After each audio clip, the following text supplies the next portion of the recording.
And today I'm going to be showing you 10 things you can do in the Shinagawa and Takanawa area. So as you can see, there's a lot of construction going on in this area now, but that's because this area is home to the newest station in Tokyo, Takanawa Gateway Station. It's going to be open on March 14th, so they're getting ready for it now. But there's plenty of things to do in this area, so let's go and check it out. Number 10 is the Shinagawa Prince Hotel. It's only 2 minutes away from Shinagawa Station. And as Shinagawa Station is a major transportation hub in Tokyo, a lot of people choose to stay at the Prince Hotel. The Prince Hotel is made up of 4 towers, so there's plenty of places for you to stay. There are also plenty of recreational facilities on site, such as bowling, tennis, and golf. And there is an indoor pool you can use year-round, and an outdoor pool that you can only use in the summer. Number 9 is Shinagawa Station itself. Shinagawa Station is a major transportation hub in Tokyo with many different lines stopping at it. Shinagawa Station also has Shinkansen service. Shinkansen service started in 2003, and by 2027 there are plans for the linear Shinkansen, which is a maglev train, to also stop at Shinagawa. If you take a walk from Shinagawa Station down there, you're going to find Shinatatsu, which is Shinagawa's so-called ramen street. There are 12 restaurants there. 9 of them serve ramen, 3 of them serve things like curry.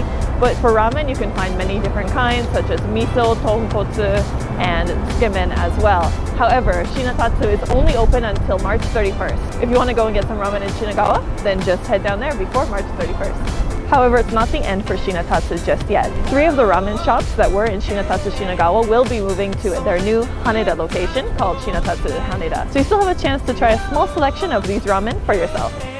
So spot number 8 on our trip today is the Old Tokaido Road. When you get off at Shinagawa Station, you might feel that it's a very urban area. However, if you make your way over here, you're going to find many independent businesses, you're going to find many local shops, restaurants, that kind of thing. This is because the Tokaido Road, back in the Edo period, it linked Edo or Tokyo to Kyoto. So it was a very major road, and Shinagawa, this area right here, was one of the major post towns where people would rest. So there are still today a lot of guest houses and hotels in this area as well. So if you're looking to find a more traditional side of Shinagawa, then this is the place to go.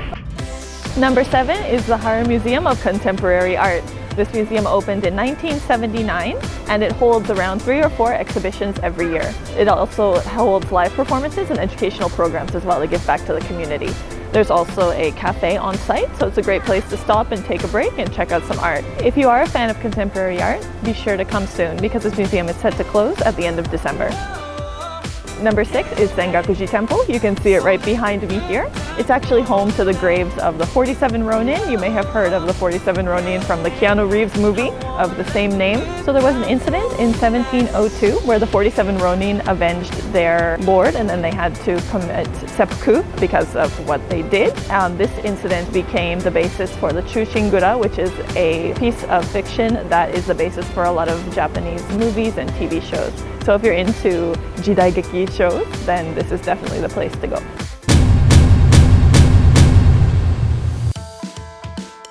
So number 5 is this tunnel right behind me. It is a very famous tunnel because it is only 1.5 meters high. And if you don't understand metric American, I'm 180 centimeters, I'm 5'11", so this tunnel is probably like 5'5", I guess, something like that. So it's a really low tunnel, and it's also in Japanese known as Chochin Goroshi. But yeah, let's go and take a walk through. If you're short, it will be no problem. For me, it's going to be a challenge. So the reason this tunnel is called Chochin Goroshi Tunnel is because it often swipes the lights off of the top of taxi cars, which in Japanese those lights are called lanterns. So right now we are at the entrance of the tunnel. You can see here it says there's only a limit of 1.5 meters. I'm taller than that, but we're gonna try anyway. So let's go. Then I have to, okay. So it's very low, as you can see. It's also kind of like rusted up top here, so it looks just like a horror movie. This is also a rail up here too, so the trains pass by. So this also works as an underpass where people can walk, as well as cars and motorbikes as well.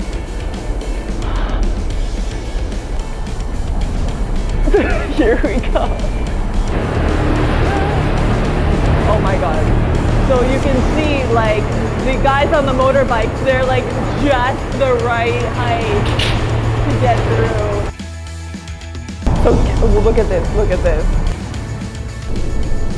The light on the top of his car was like only like 5 centimeters away from the top of the tunnel. Yeah, that was close. Okay, finally a place to stretch again.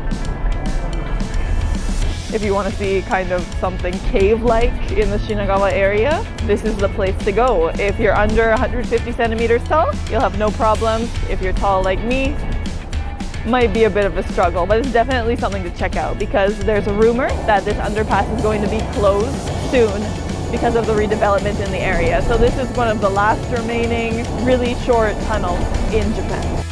So number 4 on our list of things to do in Shinagawa and Takanawa is right here at Shinagawa Shrine. Shinagawa Shrine is one of the 10 shrines surrounding the Imperial Palace, making it one of the major shrines in Tokyo. You can see lots of different cool things here, such as the torii with the dragon design, as well as a statue of Daikokuten, one of the 7 lucky gods. But the best thing to see here is the Fujizuka, which is a 15-meter high replica of Mount Fuji. We're going to go check it out right now, so follow me.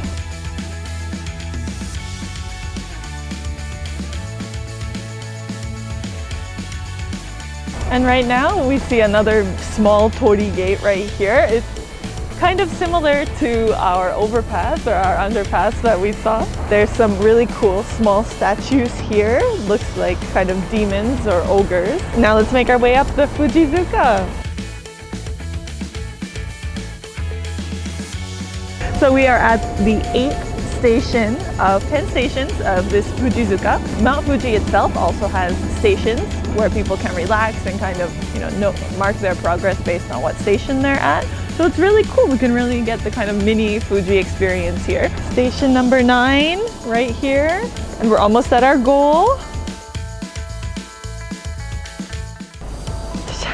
So this Fujizuka was created in the 1800s because during the Edo period, women were not allowed to climb Mount Fuji. So in order for them to have the experience of climbing, this was created. There's a lot of Fujizukas all over Japan. So this is not the only Fujizuka. But if you do want to get a pretty good view of the Shinagawa area, then this is definitely a place to stop by.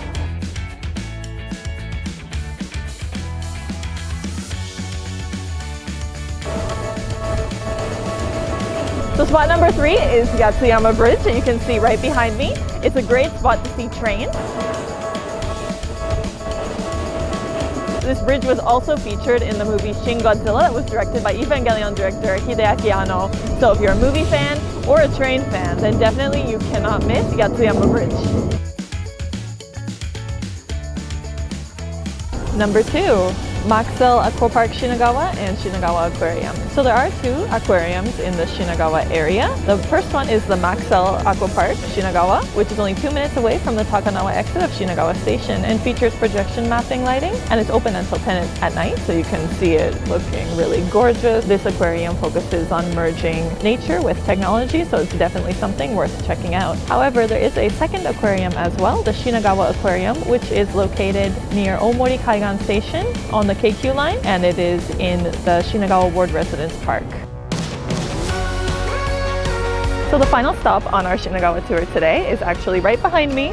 We can't get too close because it's not open just yet. It's going to be open on March 14th, but it is the newest JR station in Tokyo. So the name of the station was decided upon, but with a public naming campaign. Over 64,000 entries. The top 3 keywords for the station name were Takanawa, Shibaura, and Shibahama. They're all names of places in this area here, but the name Takanawa Gateway was the one that was decided upon. So the design was actually created by architect Kengo Kuma. He also designed the new National Stadium as well. The design incorporates elements of shoji, which are traditional Japanese sliding screen doors. You might have seen them in dramas or TV shows, movies that take place during the Edo period. And you can even find shoji in some places today, such as ryokan or traditional Japanese inns. This station is also going to feature AI robots that are going to be doing things such as cleaning, helping with security, and also acting as station guides as well. So when it opens on March 14th, if you have a chance, be sure to check it out. So it's over there.